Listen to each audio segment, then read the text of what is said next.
apabila kepahitan, sakit hati ini terus-menerus kita biarkan, dan itu akan menjadi rusak bahkan kesehatan kita, kerohanian kita.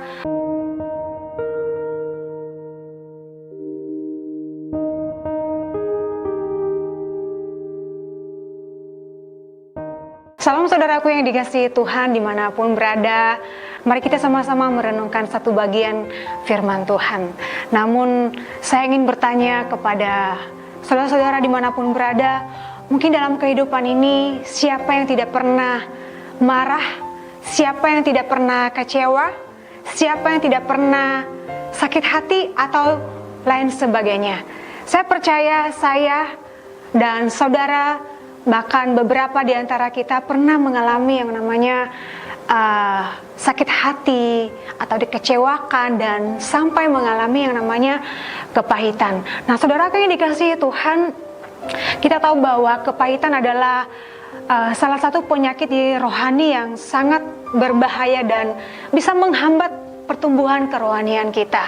Dan apabila kepahitan, sakit hati ini terus-menerus kita biarkan, dan itu akan menjadi kanker, merusak bahkan kesehatan kita, kerohanian kita, bahkan bisa membuat kita sakit, bisa juga merusak karir kita, merusak hal-hal yang kita lakukan dalam kehidupan ini, merusak hubungan kita juga dengan orang lain.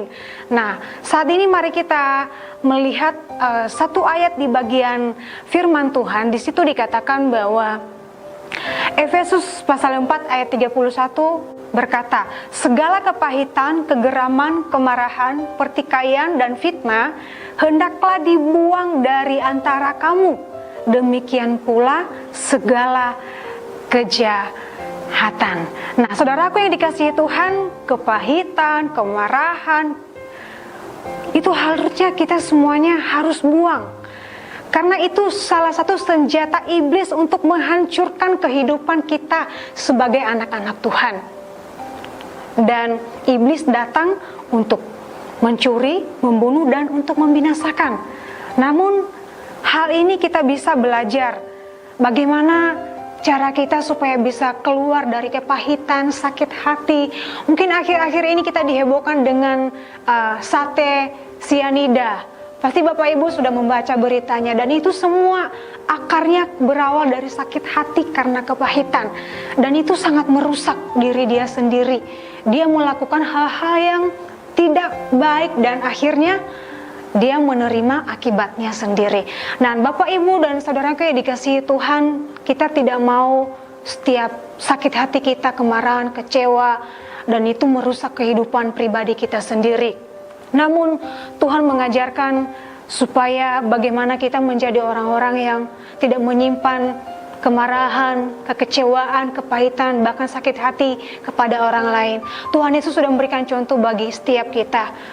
Tuhan Yesus sudah mengampuni setiap kita, dan Tuhan juga mau kita menjadi orang yang mampu mengampuni sesama kita, mengampuni orang-orang yang menyakiti kita, mengecewakan kita, bahkan membuat kita sampai hati kita kepahitan. Kita harus mengampuni, karena firman Tuhan bilang, jikalau kamu mengampuni sesamamu, Tuhan juga akan mengampuni kamu. Di saat kita tidak mampu mengampuni sesama kita, mari minta Tuhan, minta Roh Kudus memampukan kita untuk mengampuni orang lain yang melakukan kesalahan terhadap kita.